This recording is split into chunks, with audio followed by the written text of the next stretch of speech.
Hi, Felicia. Hi, how are you? Good. How are you? Doing well. Good. You can hear me okay?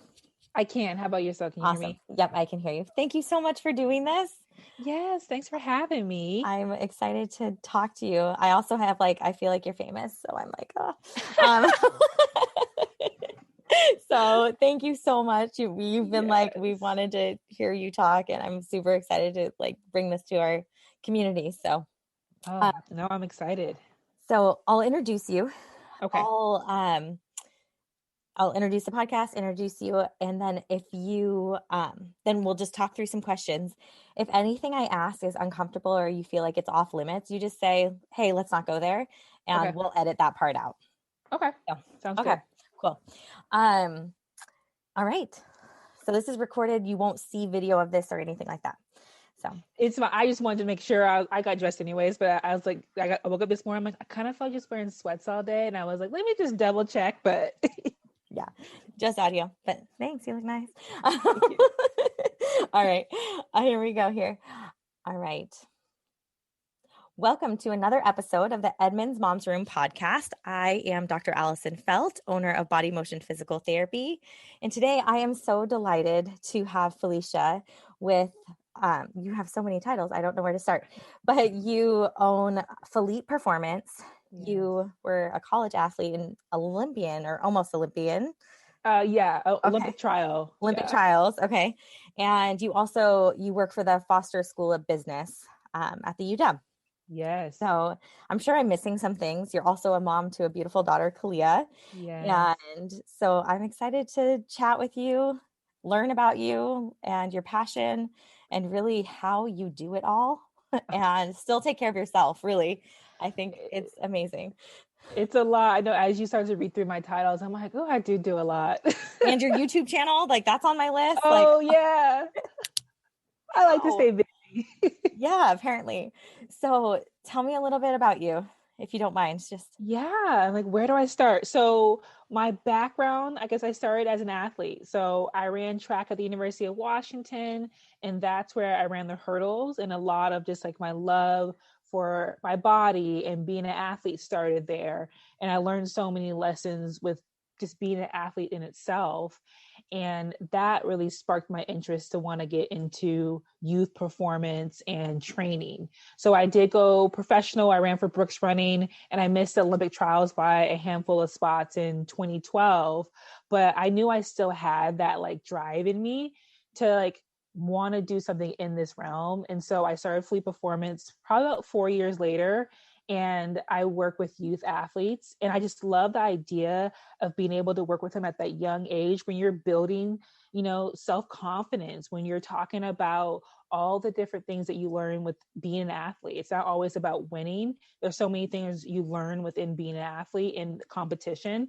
So that is kind of like my passion area. I do work at the Foster School of Business, so I do fundraising. So it's kind of this nice balance because I work with a lot of older donors, like 50 plus. And then when I close that door, I come home and I work with my youth athletes. They're anywhere from like 8 to 18. So the balance, it just keeps me young.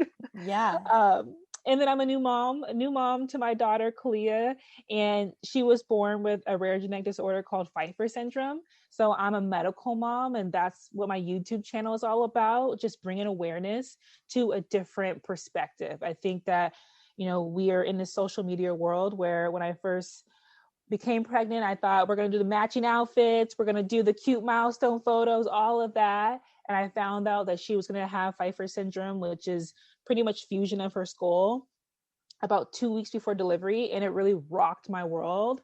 And a lot of it was just like this unknown and doing a lot of research, but realizing so many parents and friends had never heard of it. So I share her story to bring awareness to Pfeiffer syndrome and to facial differences, because that's one part of her syndrome is, her face looks different than others. And because she has like small pockets for eyes, there's a handful of things, but that I feel like has been a purpose of mine. And I think for all of us, like every chapter in life, you kind of feel like you're being pulled somewhere. And that's kind of where I am in this chapter. I still train, I still work, but I definitely feel like I was selected to be her mom for a reason. And I'm trying to fulfill that. Oh, So that's okay. all of me in a nutshell. Yeah, I want to go deeper on so many things, but Yeah. let's stick with Callie. You call her Callie. I Okay. do call her Callie. Okay. Yeah. So let's stick with Callie. So how do you, so she requires how much care, and from a medical standpoint, and how do you manage it all? Yes. So she requires a lot of medical care. And one big thing for her is that because of the fusion, she's got a very small airway. So she has a trach. And I think a lot of people know about trach and ventilators right now because of COVID. But that in itself, being a baby with a trach and a ventilator during a pandemic where the symptom is respiratory issues, there's been issues with just getting her supply. So there's been a lot of like obstacles we've been overcoming, but she has nurses. So she has day nurse and a night nurse, and we get about 20 hours of support. And so they're part of our family, and they're here every day working with her, helping her hit milestones, but also making sure medically she's fine. And so they are a big part of why I'm able to still continue to be me and continue to do some of the things I love, is because I know she's got great support. And I think the silver lining of working from home right now is I'm right down the hallway, so That's nice. I can be very hands-on. I can take these 15-minute breaks every other hour and go walk in a room and hang out, and I can learn a lot from the nurses as well. Yeah. Do a lot of parents reach out to you with kids with Pfeiffer syndrome? Have you been like kind of a shining light for them? Yeah, and I think it happens for every parent. So I reached out to a lot of parents who their kids were 2 or 3 or 10. And there was a handful that live in our neighborhood. I shouldn't say neighborhood, but in the state of Washington, that we have a great network. But I realized by sharing my story that I have been that person for those who find out in the midst of their pregnancy. And that's what I get a lot of. So not those moms who, their kids are older, but for those who just have been hit with a diagnosis and saying that, my kid's, I'm 20 weeks, I'm 30 weeks, and she's going to have, or he is going to have craniosynostosis or Pfeiffer syndrome. Those parents have reached out to me, and it's touched my heart because it has made me realize I'm on the right path, and to be able to share with them of like how I was feeling those moments and, feel all those emotions. I always say, just don't drown in them because it will get better. So I've definitely been trying to be a resource for new parents. Yeah, I just can't imagine the light that you bring in such a dark time for people that can go down those holes. So that's really cool that you can be that, and your YouTube channel is that for sure. And just like also seeing Callie's progress, I feel like documenting that. I mean, obviously I'm a physical therapist, right? So like I love like Yes. seeing like the milestones, and like it just warms my heart. I could cry right now. And so like I mean, you kind of provide that for other parents, and like that's hope. Yeah. And like speaking of PT and everything, like they always say that it takes a village to raise a child. And our village just looks a little different. Our village is her parents and her family, but also her nurses, her doctors, her surgeons, and her therapists. Like that is our village to get her to every level. And that's why I try to like do the vlogs and kind of show a day in the life of Callie so they can see, oh wow, her nurses are hands-on. Oh wow, she does have support. And so one of the amazing opportunities that we have in resources is Birth to 3 program. And she gets physical therapy and speech therapy through that. And they work with her on just her body. Like, and I really strongly feel like they're such a big reason why she's hitting those milestones. And then also early on, our doctor said, yes, she has Pfeiffer syndrome, but she also has your DNA, your husband's DNA. And that right there does not have to put her in a box, because this kid might not be able to sit or walk, or this kid needs a trach. And so I think you get in this comparison of, okay, there's type 1, 2, and 3 of Pfeiffer syndrome. But in reality, there's like this hybrid of every kid is so different. And so when I found out that she was going to need a trach, I'm like, oh my goodness, she gets put in this box. And it's like, oh, she has a trach and this kid doesn't have a trach, but Callie's sitting and this kid might be sitting. So there's just so much to it. But I feel like she has the resilience of me and my husband. And then like my athleticism, I'm like, okay, that's me. Those strong legs, that's Yes, me. yes. Like I'm owning that. Totally what I'm sitting here thinking. Yep. That's awesome. Like, that's the athlete in her. But yeah, so it's been fun. Like you said, the milestone videos, to see her every month kind of hit those milestones and make progress. And we're just like, every time I see her, I'm just reminded like she's capable of so many things. Like I'm never gonna put like a low bar for her. I'm just like let her do what she does, and she just we're all in awe watching her. Like, oh, okay. And she's funny. She'll, for instance, we've been trying to get her to sit up without assistance back in like December. She'd do it for 30 seconds here, a minute here, and then all of a sudden one day, 30 minutes. And I'm like, that was always in you. I Yeah. knew. Oh, that's so cool. That's so cool. So how much therapy does she get a week? I know she gets speech and PT, but Yeah, so she was doing really well, and we have nurses that are really hands-on. So we do it every other week, nice. and it's for an hour. Cool. And then the therapist gives us homework. So, for instance, speech therapy, we're really working on flavors because she eats through a G tube in her stomach. So, the homework is once a day, allow her to taste something different. So, she's on blackberry jam right now. She loves. Nice. um, for PT, we are working on like balance and grip. And so we're working on like having her sit up in this chair and have that support, but she'll push off the ground and push off the sides to stand up, and doing some practice with that. So we do that every other day. So, which is nice to kind of have that homework. And what's been really nice is that this past month they've been coming in our home. So it was virtually. So it was Oh, very hands-on. It was yeah. myself, the nurse, Callie, and then Zooming and like trying to put her in all these positions. And now that both therapists can come in our homes, they can do it. And I feel like it's been really great to see her kind of progress faster now. Yeah. Yeah. That's fantastic. Oh, so cool. Okay. So in my opinion, I mean, I'm a mom of two. 20 hours a week isn't that much help. So how do you do it? Like, I mean, is your husband at home? Does he work? Like how, like, that's not, I know it's a ton of, I'm so glad you're grateful for it, like all that stuff.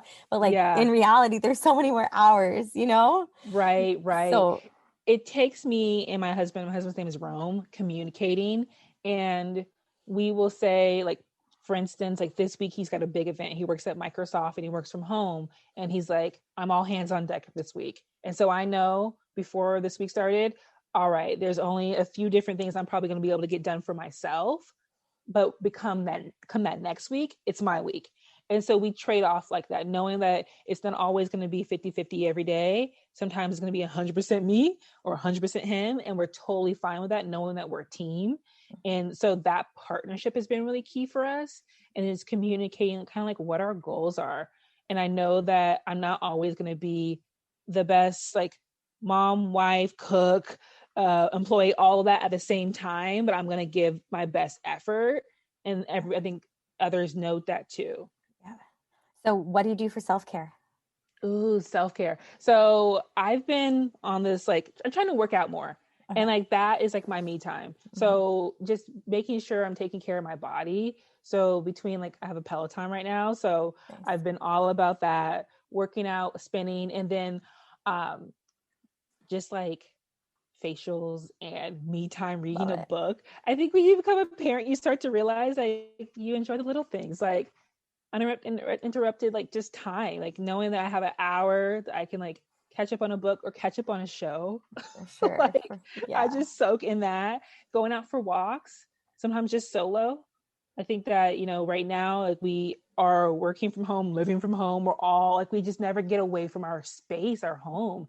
And Mhm. so me just getting outside, getting some fresh air, whether it be with Callie and the nurse or myself, has been my chance to kind of tap in. I've been doing meditation and yoga, things like that. Nice. Awesome. Oh, that's good to hear. You're impressive because I mean, it's one thing to balance that, but like also to have, have like a whole nother role of just you're a medical professional. Like, and I remember Devin is my admin. She's the one who set us up here. And she's like, I thought you like were a doctor or a nurse, just like with how much like time that you Oh, spent, you spend with Callie and like you're so good. And obviously it's like the art of being a mom, but you just mm, like you are a medical mom. That's such a good way to put it. So yeah. tell me, if you don't mind going here, tell me where your business fits into this. Like, Yeah. So I feel like it's kind of taken a back seat out of all the things going on right now, and I've been easing my way back into it because so much of my time, as you share, like I am a medical mom, and I do feel like I have like a nursing degree, which I don't, but I feel like I know a lot of it because I had to be so hands-on to be her advocate and speak up and ask the right questions. So that consumed a lot of my time, is making sure that Callie was good. And once she got to a point where I was like, wow, she's thriving, she's hitting milestones, the doctors are really impressed and happy, now I can get back to myself and some things that I love.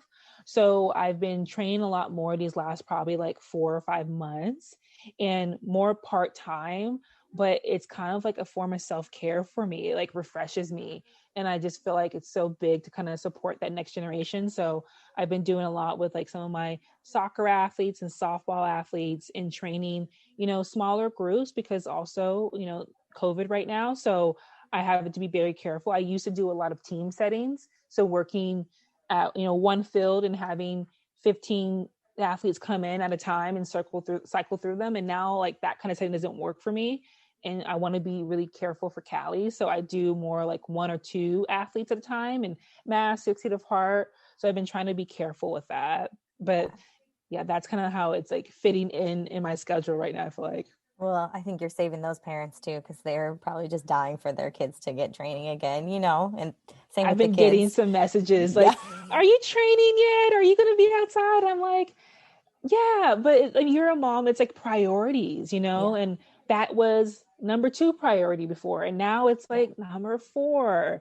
And so I'm thankful that a lot of the families I'm working with and parents, they know what's going on in my personal life. And so they've been very flexible. And Awesome. so I've been able to set schedules around like what we have going on. But, for instance, like we might have a day where we don't have nurses. So I'm thankful for 20, because we've had days where we've had 0 or 8.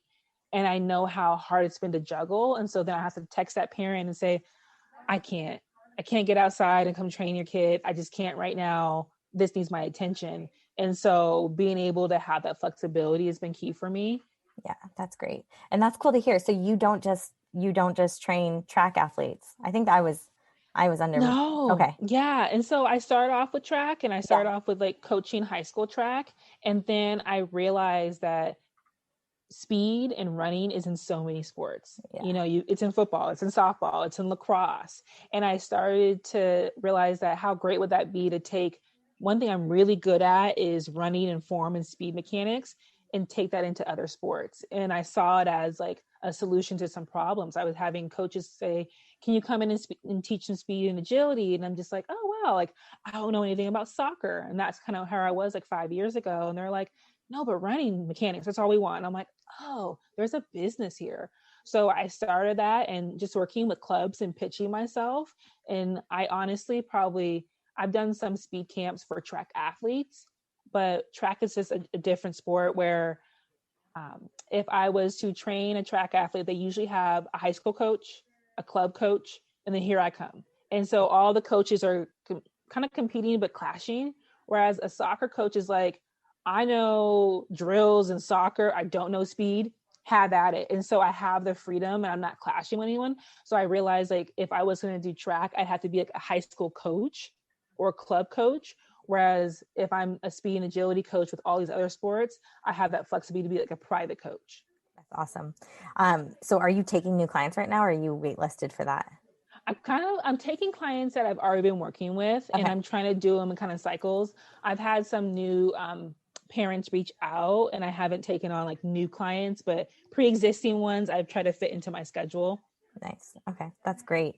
Um, cool. Thank you for sharing that. I Yeah, want to get back. If you don't mind, I want to get back to Callie and like your family a little bit.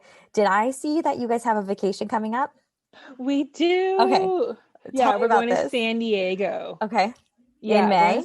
in May. Yeah, Okay. and it's gonna take a whole lot of like planning. It's a first trip for us to like take our Nice. daughter on a plane, Yeah.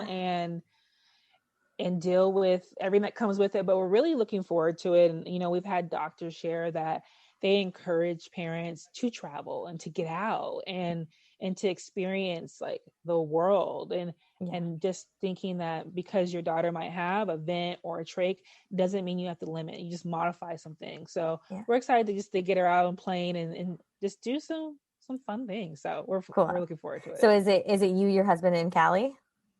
And 2 nurses. So And we 2 can, nurses. Okay. yeah, so that's another thing. You can't go anywhere without your nurses. Yeah. So we have to also cover them to come too. So Yeah. we're all going as a big fam. Nice. Oh, Yeah. that's so cool. Okay, I'm excited to see how that goes and all that stuff. It seems Yeah. like you guys do get out and like are able to, explore. And I saw you guys went to the Point Defiance Zoo. So I'm just stalking Yeah. you a little bit, but it's okay. No, and that's kind of what I want. Like, I want to share that because I feel Yeah. like I've had so many parents who have said they're scared to do that because Yeah. it takes a lot of work and a lot of planning. You have to make sure you have everything in their emergency bag and everything's prepped. And so, as much planning as it takes, it's so worth it. And so, I just like, it's good for her to see things like that too. Like, she Yeah. was just waving at the elephants and the monkeys, and I was just like, okay, all the planning it took to get here, you smiling and waving made it just that much worth it. So we try to get out and experience life as much as possible. Yeah, that's so cool. Because I mean, when you say it and like all the work that goes into it, I think a lot of parents are sitting there thinking like, that is so much energy. I can't do that. So Mm-hmm. how do you get your energy? Like, where does this come from? Like That's her. you know what I mean? I Yeah, was asking you about self-care, but I don't think that did it justice. I want to know like, where does this Felicia energy come from? Like, I think how do it's you a have that part. mojo? Yeah, I think it's just a part of like who I am. And I get it from my dad. He's like on the go. Like, he retired at like 59 and he has not stopped. Like, he's got to be out the house. He's got to be like going somewhere. And my husband is a homebody. Like, he would love nothing more. Like, pandemic has been great for him because he's like, what? We have to be in the house? Yes. And I'm like going crazy, like, wait, what? We can't go outside. And so getting out is like I'm an extrovert. So it's how I like refuel myself. Being alone for too long is like I start to get into my thoughts, and it's like I start to just be like, okay, I'm tired. But like getting out and then being able to look at the pictures and just enjoy that, like I love that. So I feel like that it's just a part of who I am. I wish I had a better answer. Like Yeah. like I take some kind of drink and it just gets me fired up or something. No, or maybe it has to do with like you just having clarity for your passion and like how you want Kalia to grow up. I don't know. But I mean, I like when you figure that out, let me know. Cause I feel like Right. that's what like it's such a gift to have that because that's what parents almost like, when you get into that like drained, this can be if you Mm-hmm. have a child with disability or not, like you Mm-hmm. just get in that drained funk and it's like hard to pull out of. So I think Yeah. that is And you special. know And what? yeah. Sorry to cut you. I was No, go just ahead, thinking, please. we were in the hospital in the NICU for like 3 months, but in the hospital for 5 months. And we had this little window every now and then we'd have a room with a window. But like I sat there seeing her hooked up to probes and not being able to move her at times and not being able to go outside, like not even be able to like leave her room with her because of COVID.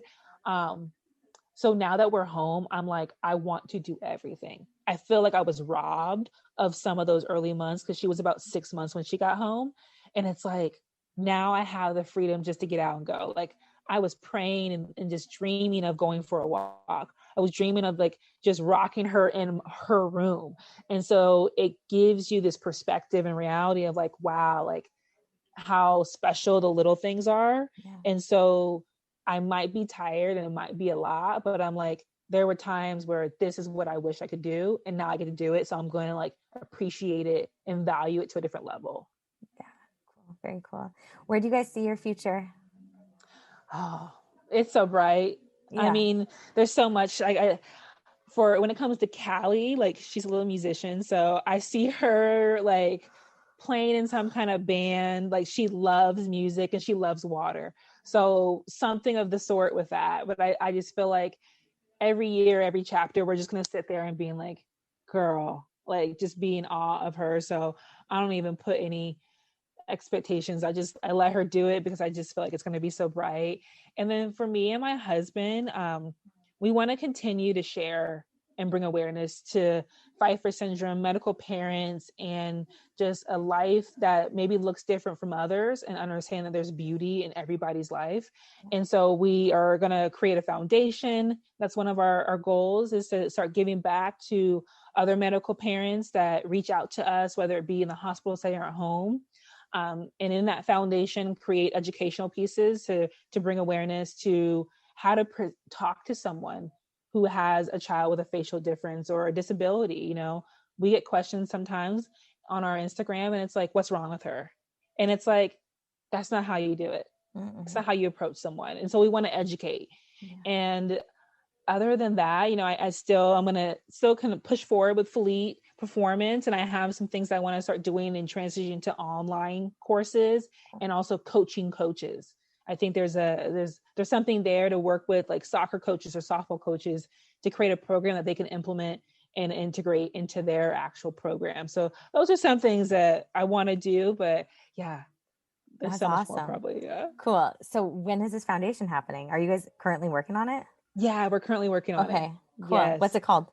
So it's called Vital 5. So like the 5 vital organs that you have. And my husband also has an autoimmune disease. And so his is in his liver, and Callie's, you know, her respiratory issues are very much lungs, and she also has a shunt with brain. So there's that combination there, but we're going to use that and keep it going. Oh, that's so cool. Well, thank you so much for the work you're doing. And I am just grateful that you were willing to talk with me today and come on the Edmonds Moms Room podcast. So thank you so much. Thank you for having me. This was a great conversation. Yeah, thank you for sharing. Awesome. So that's the end. You're fabulous. Thank you for everything. Yes. You're so inspiring. So thank you. I'm really grateful that you're willing to share it with our community. So yeah, thanks for thinking of me. And I was going to make one note. So I don't mind talking about the vacation. Do you think we could take out when it is? Yeah. Take out the May part? For sure. Yeah. Yeah. Just say, I hear you going on vacation. Yeah. Because I don't mind saying San Diego. We're trying to be careful about like putting stuff out there. We put stuff out there, but we try to like note where. But anyways, for sure. Other than that, that was great. We'll take that out. Cool. Well, thank you for doing this, and hope to connect with you in the future. Yeah, same. Bye. All right. Take care.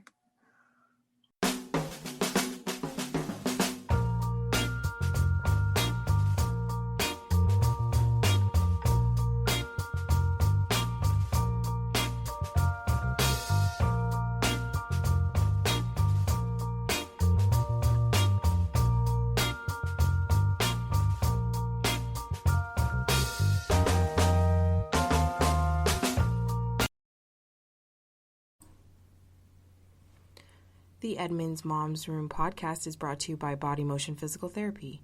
We help women through pregnancy and beyond so they can live active, confident, and healthy lives.